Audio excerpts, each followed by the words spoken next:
Hello, good day and welcome once again to this daily Bible reading channel.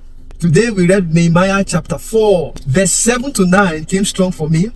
I will read from the King James Version. But it came to pass that when Sanballat and Tobiah and the Arabians and the Ammonites and the Ashdodites heard that the walls of Jericho were made up and that the breaches began to be stopped, then they were very wroth and conspired all of them together to come and to fight against Jerusalem and to hinder it. Nevertheless, we made our prayers unto our God and set a watch against them day and night. From today's reading, I was able to draw out how to deal with opposition against our missions, our assignment, what God has set in our hearts to do. For any good thing a man wants to do, there must be oppositions. Sometimes it can be internal, it can be personal, it can also be external. Physical oppositions can come your way too. So you need to note that and be ready for how you can stand against that, how you can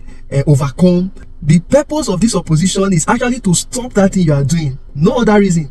To hinder that work you are doing. So we saw that in verse 8. It says, and they conspired all of them together to come and fight against us in order to hinder it. How do we now overcome this opposition? The first thing I'm seeing there in verse 9, it says, nevertheless, we made our prayers unto the Lord. Again, prayer is key. Prayer is important. Please don't let people make you feel that prayer is not important, and never grow to a point in your life where you now begin to feel that you no longer need God and you no longer need prayer. No matter how much you have attained, no matter how far you have grown. The next thing I'm seeing there is watchfulness. That same verse 9 says, nevertheless, we made our prayers unto our God and set our watch against them day and night. Notice that watchfulness. Be ready to know where and what way the opposition want to come, what way the enemy wants to come. Noting it and finding a way in order to block it, in order to stop it. Ask God to direct you. The next thing I saw from this passage is the matter of strategy. Verse 16 says, and it came to pass from that time forth that the half of my servants wrought in the work, and the other half of them held both the spear and the shields and the bow and the habergeons, and the rulers were behind all the house of Judah. Nehemiah had to employ a strategy. The enemy already said they had to fight against them, but the work must go on and the enemy must also be conquered. So he set a strategy.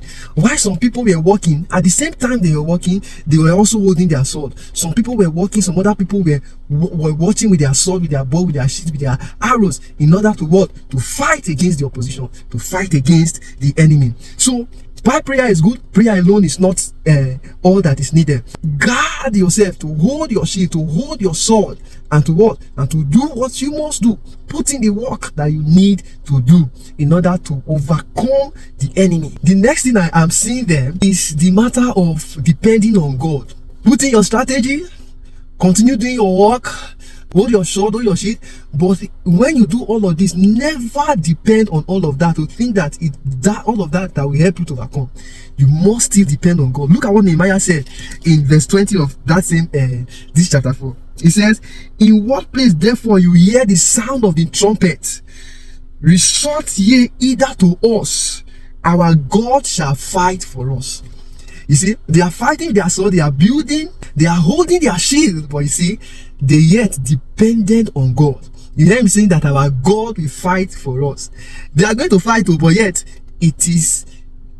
their dependence is on God to give them the victory. The last thing I'm seeing is sacrifice. Sometimes you may need to let go of your comfort, your pleasure, sometimes some friendship, your time, your resources. These are some sacrifices that you need to make in order to overcome the opposition. Verse 23. So neither I, nor my brethren, nor my servants, nor the men of the guard which followed me, none of us put off our clothes, saving that everyone put them off for washing. That's a lot.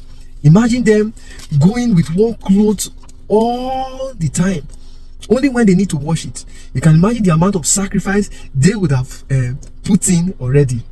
no enemy can be overcome without necessary sacrifice. So this is what I'm seeing today from our reading. Thank you for coming again. Please like and share. Let's get so many people to be part of this, and do well to subscribe. If you are new to this channel, I welcome you specially. Bye for now.